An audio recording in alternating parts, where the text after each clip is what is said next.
The year is 2023. The room is all reclaimed wood and polished concrete. Edison bulbs hang over a long bar. A man named Julian Croft stands behind it. He holds a bottle of dark amber liquid. The label is simple, black ink on cream paper. It says, "The Worthless Plum." Beneath it, in smaller letters, Vance Orchards, established 1988. A woman in the tour group raises her hand. She asks about the name. Julian smiles. It's a practiced smile, but the story is real. He pours a small taste for everyone. He tells them to hold it. Don't drink yet. Just smell it. The aroma is complex. Honey, yes, but something else. Something wild and sharp and deep, like walking through a forest after a rain. He says, "This mead won the World Cask Trophy 3 years straight. It's our most sought-after bottle. We only make 500 a year. The waiting list is a decade long." Another man asks, "So why the name? Why call your best product worthless?" Julian's smile fades a little. He turns and pulls a framed photograph from the wall behind him. It's an old color print, faded at the edges. A woman stands beside a dented Ford pickup. Her hair is gray, tied back in a simple knot. Her hands are strong, knuckles swollen with work. The truck bed is overflowing with small, dark purple plums. They look like jewels spilled on a rusty canvas. Julian points to the woman's face. Her expression is not one of pride. Not exactly. It's something quieter. It's resolve. "This was Alara Vance," he says. "The year was 1988. This was the day she drove home from the North Valley Agricultural Cooperative. The day the manager told her that her entire crop, every plum in that truck, was worthless." He said it kindly. He said it to protect her. That's the part that matters. It was the kindness that almost broke her. Because you can't fight kindness with anger. You can only fight it with your life. This channel is about people like Alara Vance. People who were told what they couldn't do and then did it anyway. For decades, quietly, without an audience. We find these stories. We tell them because they need to be told. If you believe these stories matter, subscribe. There are more people like Alara, and we are going to tell you about every single one of them. Let's go back. Let's go back to that day, March 1988. The air in the co-op office smelled of mimeograph fluid and stale coffee. Frank Abernathy sat behind a large metal desk. He was a good man. Everyone in the valley said so. Coached Little League for 20 years. Served on the church board. His handshake was firm. His advice was considered gospel. He had run this co-op for 3 decades. He had seen farmers come and go. He had seen droughts and floods. He had seen markets boom and bust. Frank Abernathy believed he understood the land, and he believed he understood the market. He saw it as his job to protect his members from their own worst impulses, from dreams that couldn't be squared with reality. Alara Vance sat in the chair opposite him. She was 34 years old. She had inherited 10 acres from her grandfather, land everyone else considered marginal, too rocky for corn, too shaded for good soy, but it had one thing. It had the plums. Wild plum trees, dozens of them, gnarled and ancient. They grew in the ravines and along the creek bed. Her grandfather had called them his witness trees. They were there before him. They would be there after him. For 5 years, Alara had worked that land, clearing brush, pruning the old trees with a reverence that bordered on worship. She learned their cycles, their moods. She had harvested her first real crop, 217 bushels, picked by hand, her hands. She brought a sample box with her. She set it on Frank's desk. The plums were small, much smaller than the cultivated Santa Rosas or the black splendors. Their color was inconsistent. Some were deep, dusty purple. Others were tinged with a raw, defiant red. Frank picked one up. He rolled it between his thumb and forefinger. He knew this fruit. Creek plums, hog plums, wild things. He looked at Alara. He saw her hope. It was written all over her face, clear as the spring sky outside his window. And he felt a pang of genuine pity. "Alara," he said. His voice was gentle, paternal. "What am I supposed to do with these?" She was prepared for this. She had rehearsed it. "They're good for preserves," she said. "Jams. The sugar content is high, and the flavor is—" Frank held up a hand, a kind, silencing hand. "I know what the flavor is," he said. "My mother used to make jam from these. It was good, I remember it. But that's not the market, Alara. The market is fresh fruit. Grocery stores. They want uniformity. They want size. They want a name the customer recognizes. I can't move these. They're too small. The color is all over the place. The yield per tree is a fraction of a commercial hybrid. This is a dead end." Alara felt her throat tighten. She had expected a low price, a negotiation. She had not expected a lecture, a dismissal. Frank leaned forward. He was trying to be helpful. He truly believed he was. He was protecting her. "Listen to me," he said. "You're a hard worker. Everyone knows it. Your grandfather was a good man. But this is a mistake. You're putting your energy into the wrong thing. Let me help you. We can get a grant. We'll pull these old trees out. We'll plant a proper orchard, something that will make you a living. In 5 years, you'll thank me." Alara stared at the box of plums. They suddenly looked alien, pathetic. She had seen them as beautiful, unique. He saw them as a problem to be solved. "I don't want to pull them out," she said. Her voice was barely a whisper. "They're my grandfather's trees."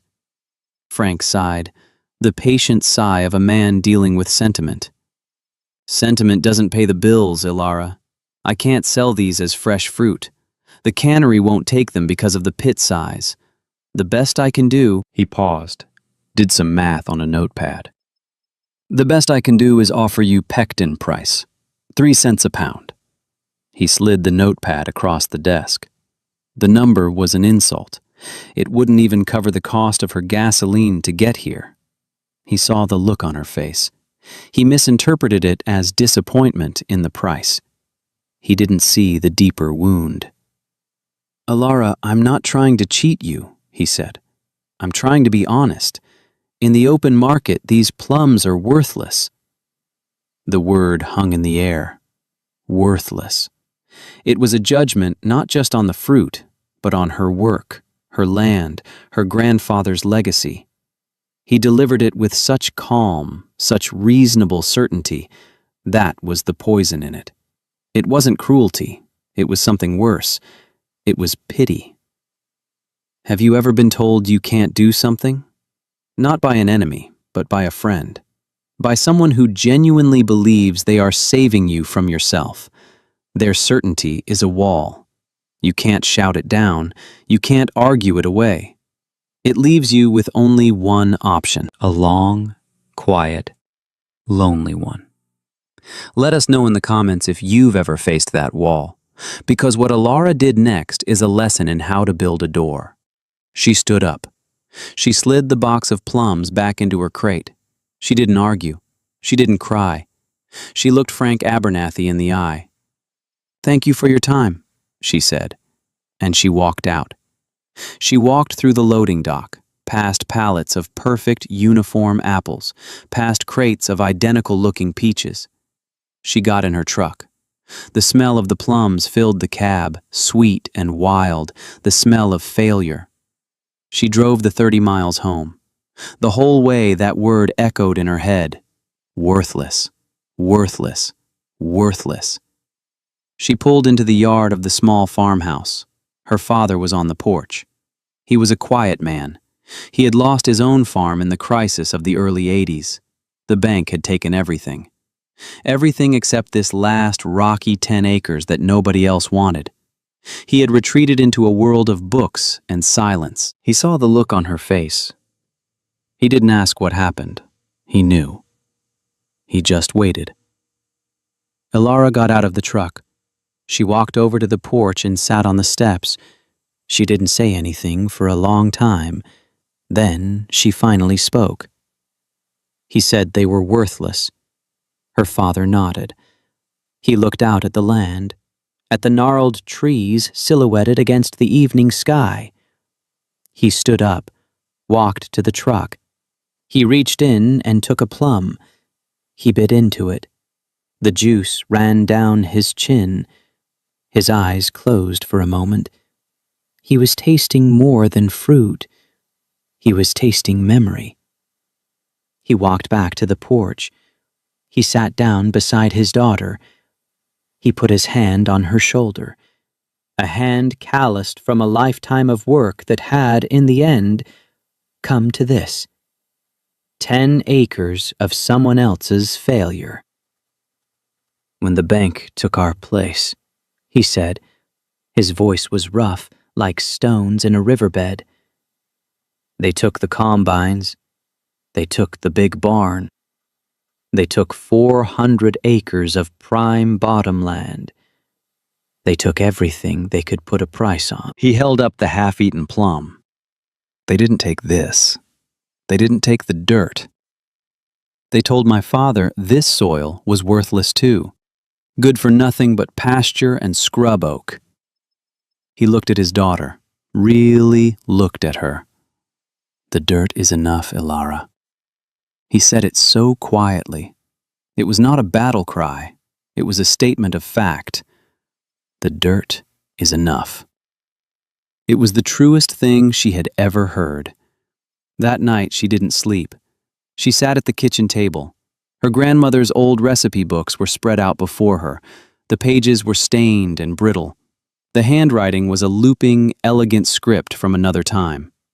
She found the section on plums, plum butter, plum leather, plum wine, plum chutney, things people made when they had no market, when they had only what the land gave them and their own 2 hands. The next morning she began to work. She didn't have a processing kitchen. She had her own. She didn't have a commercial press. She had an old cider press her grandfather had built. It was rusted solid. She spent a week taking it apart, cleaning each piece with wire brushes and vinegar, greasing the gears, replacing the old canvas filter with cheesecloth. She built drying racks. She used scrap lumber from the old chicken coop. She stretched window screens across the frames. She set them up on the south-facing porch. She worked with a furious, silent energy. Her father watched her. He didn't offer advice. He just made sure the coffee pot was always full. He sharpened her knives when she wasn't looking. He was a quiet witness. She processed every single plum from that truck. 217 bushels. It took her a month. The house was constantly warm from the oven. The air was thick with the smell of simmering fruit and sugar. She made 450 jars of plum preserves. She made 200 sheets of plum leather. She filled 2 5-gallon carboys with plum wine, an experiment bubbling away in the root cellar. She was left with a mountain of pits. She dried them, cracked them open, extracted the tiny, bitter kernels. Her grandmother's notes said they were good for flavoring brandy. She stored them in a jar. Nothing wasted. The dirt is enough. When she was done, her kitchen looked like a factory. And she had a problem. What to do with it all? She took a small card table. She took an old beach umbrella. She drove to the intersection with the state highway, 3 miles away. She set up her stand, a simple, hand-painted sign. Wild Plum Preserves. Cars sped past. For hours, no one stopped. She felt a familiar shame creeping in. Frank Abernathy's voice in her head. Worthless. Just as she was about to pack it all up, a car pulled over. A station wagon with out-of-state plates. A family. The woman bought a single jar. She paid with a $5 bill. Ilara gave her a dollar change. $4. The first money she had ever earned from the Plums. It felt heavier than any paycheck she had ever received. This is where the story begins to change. It's not a story about one good day. It's a story about 10,000 of them. Let me tell you about the next few years. That first year, 1988, she sold everything she made from that roadside stand. It took her until the first frost. Total profit, $1,942. Cash. She used the money to buy more sugar, more jars, and a better sign. 1989. The harvest was bigger, 300 bushels. She built a small, dedicated summer kitchen behind the house, cinder blocks and a tin roof. She bought a used 6-burner gas stove. Profit, $4,500. Cash. 1990. A young man stopped at her stand. He had a long beard and intense eyes. He wasn't interested in the preserves. He was a home brewer. He asked about the fresh fruit. He tasted a plum. His eyes lit up. He said, "This is what I've been looking for. This has character. This has terroir." He bought 10 bushels of fresh plums. His name was Julian Croft. He was 22 years old. He was starting a meadery in his parents' garage, 9 hours away. He promised to let her know how it turned out. That year, her profit was $7,200. Cash.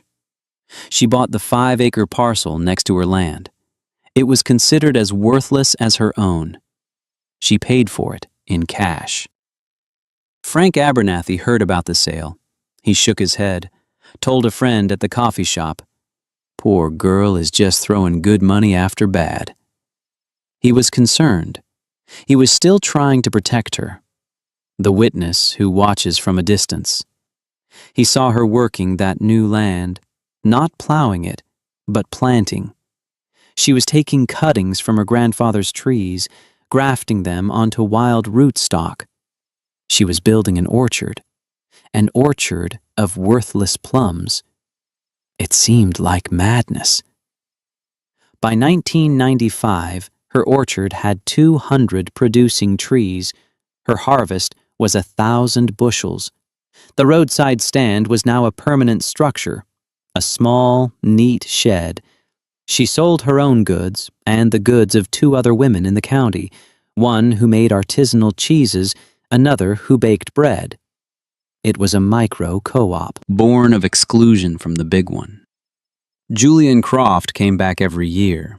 He was her biggest single customer. His mead was gaining a reputation, a cult following. He called it Vance Reserve in those early days. Profit that year, $25,000. Cash. She bought a new truck, a used Ford but new to her. She paid for it in cash. The community was split. Some saw her as an inspiration, a stubborn woman who made her own way. Others saw her as an oddity, the plum lady. They repeated Frank Abernathy's wisdom. She could make so much more money with a proper crop. She was leaving money on the table. They didn't understand. It was never about the money. It was about the plums. It was about the dirt. By the year 2000, Ilara Vance was no longer a struggling homesteader. She was a businesswoman. She had 20 acres, 500 trees. She employed 3 people from the local town. She had a commercial kitchen, a bottling line. Her products were in specialty stores in 3 states. She still sold from the roadside stand. She never wanted to forget that first $4. The dirt is enough. The phrase was a mantra, a business plan, a philosophy. It meant no debt, no loans, no asking for permission. Every expansion was funded by the previous year's success. Cash. Frank Abernathy was retired now. He would drive past her farm sometimes. He saw the new buildings, the clean fences, the cars parked at the farmstead. He felt something he couldn't quite name. It wasn't anger, not jealousy. It was confusion. A deep, unsettling feeling that the world he understood so perfectly, the world of numbers and yields and market prices, was not the only world. He had been so certain, so kind, so wrong. The quiet witness. His certainty had been a gift to her, a gift of fire.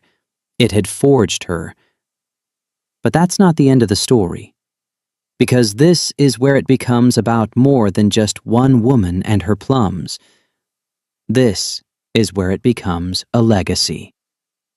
The year is 2008. The financial crisis hits. The North Valley Agricultural Cooperative, the one Frank Abernathy had run for so long, was in trouble. It had over-leveraged. It had bet big on corn ethanol subsidies that were drying up. The farmers who had followed all the rules, planted the right crops, listened to the experts. They were losing their farms, just like Alara's father had. The co-op's board of directors held an emergency meeting. They needed to diversify. They needed new products, high-value, niche products. A young analyst, fresh out of business school, did a report. He identified a growing market for artisanal, locally sourced, organic foods. He mentioned a small but famous meadery that was winning international awards. A meadery that used a rare, wild plum from their very own region. He tracked down the source. Vance Orchards. The name meant nothing to most of the board, but one older member remembered.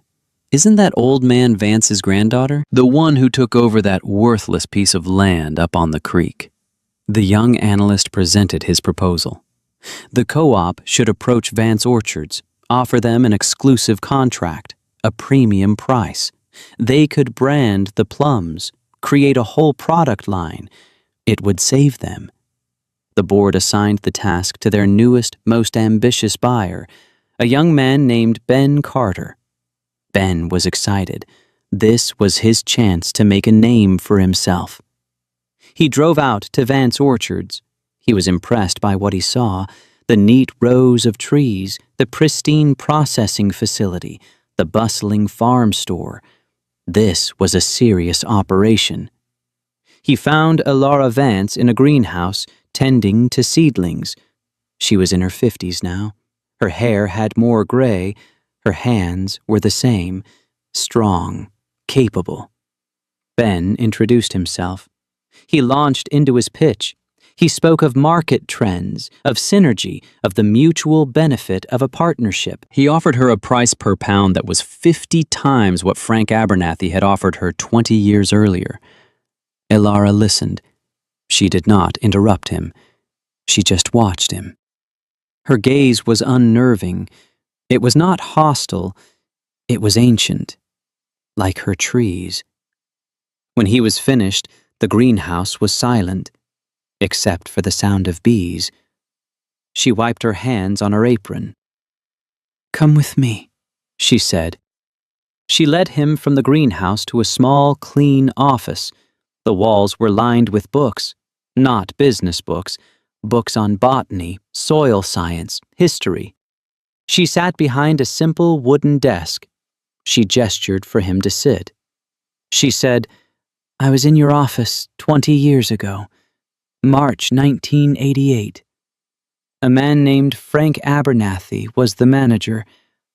He was a good man. Everyone said so." Ben shifted in his chair. He had heard of Abernathy, a legend. Alara continued. "I brought him my first harvest, from my grandfather's trees." She opened a drawer in her desk. She pulled out a ledger, the old-fashioned kind, bound in green leather. She opened it to the first page. The entry was dated March 15th, 1988. It read, "Co-op offer, 3 cents per pound. Reason? Worthless." She slid the ledger across the desk to Ben. He looked at it. He looked at her. He was a smart young man. He was beginning to understand. This was not a negotiation. This was a history lesson. Elara spoke again. Mr. Abernathy told me he was protecting me. He told me to pull out my trees. He told me I was wasting my time. He said it with kindness. He was certain he was right. There is nothing in the world more dangerous than a kind man's certainty about what you are capable of. She turned a page in the ledger. This is 1988. Profit, $1,942. She turned another page. 1995. Profit, $25,000. She turned another. 2007. Profit, $210,000. She closed the book. The silence in the room was absolute. Ben Carter felt small. He felt like a child. He had come here to make a deal, to save his company. He had walked into a story that was bigger and older than any deal he could imagine. He finally found his voice. I don't know what to say. I'm sorry. Elara gave a small, sad smile. Don't be, she said. Your co-op did me a favor. It taught me a lesson I could not have learned any other way. It taught me that self-sufficiency is the only real freedom. So, no, I will not be selling my plums to you, not for any price. But I will tell you what I will do. She leaned forward. Her voice was clear and strong. Next year, I am starting a new co-op, the Vance Heritage Cooperative. It's for the small growers, the ones who are growing the odd things, the forgotten fruits, the worthless crops. We will provide a market for them. We will provide processing facilities. We will not tell them what to plant. We will ask them what the dirt wants to grow. If your members are interested, they are welcome to join. If they can learn to listen to the land instead of the market. Ben Carter drove back to the co-op. He knew he could not save it. It was built on a world of certainties that was crumbling to dust. The North Valley Agricultural Cooperative filed for bankruptcy a year later. Frank Abernathy lived to see it happen. He passed away in 2010. He never spoke to Elara again, but the people who cared for him in his final years said he kept a jar of her plum preserves by his bed. He never ate it. He just looked at it. The physical artifact, a testament to a truth he recognized too late. The Vance Heritage Cooperative, however, thrived. It became a model for a new kind of agriculture. Smaller, smarter, more diverse. Elara didn't just build a business, she built an ecosystem. She established the Vance Grant, a scholarship for young agricultural students who wanted to study native and heirloom species. She funded research into drought-resistant wild crops. She mentored dozens of young farmers. She taught them about soil, about water, about the quiet art of observation. And she taught them her father's mantra, the dirt is enough. Julian Croft's meadery grew too. His worthless plum mead became a global phenomenon. He sourced all his plums, and later other fruits, from the Vance Heritage Co-op. He became Elara's greatest champion, telling her story in every interview, in every tasting room. Which brings us back to today, back to the bar with the reclaimed wood. Julian Croft holds up the photograph again. He points to the woman. Elara Vance passed away 2 years ago, peacefully, in the house her grandfather built, on the land everyone said was worthless. She left the farm and the business in a trust. It's run by the employees and the co-op members now. Her will stipulated that a portion of the profits would fund the Vance Grant, forever. That's a legacy. It's not just about proving one man wrong, It's about building a world where that man's certainty no longer has the power to crush a dream before it can grow. It's about creating a system that values the wild, the unique, the thing you can't easily put a price on. Julian sets the photo back on the wall. He picks up his glass. Now, he says, you can taste it. The people in the room lift their glasses. They drink. And in the complex, wild, beautiful taste of the mead, they taste the story. They taste the rocky soil, the stubborn trees. They taste the decades of quiet work. They taste the sweet victory of a woman who was told her life's work was worthless, and who replied, not with words, but with a harvest, year after year after year. One of the original trees from her grandfather's time still stands in the center of the orchard. It's gnarled and scarred. Half of its branches are dead. But every summer it still produces a small crop of the sweetest, deepest purple plums. There is a small, simple bronze plaque at its base. It doesn't have her name. It doesn't have any dates. It just has 4 words. The dirt is enough. We live in a world that is constantly telling us what is valuable, what is worth our time, what is a good investment. It tells us with the kind, certain voice of Frank Abernathy. It tells us it is protecting us. Right now, somewhere, someone is being told their passion is a dead end. Their idea is worthless. Their land, their talent, their dream is not commercially viable. Maybe that someone is you. The story of Alara Vance is a reminder that the most powerful things often grow in the places no one else is looking, that the limitations others place on you are not walls, they are invitations. Invitations to find a different way, to build your own table, to trust the dirt beneath your feet. If this story means something to you, if you've ever felt like Alara, let us know in the comments. Tell us about the worthless thing in your life that you refused to give up on. And if you know someone who is standing in their own co-op office right now, listening to a kind person tell them what they can't do, share this story with them. Sometimes hearing that someone else made it through is the only thing you need to take that next step, to go home, to open the old books, and to begin the long, quiet, beautiful work of proving them wrong. Thank you for listening. We'll see you in the next story.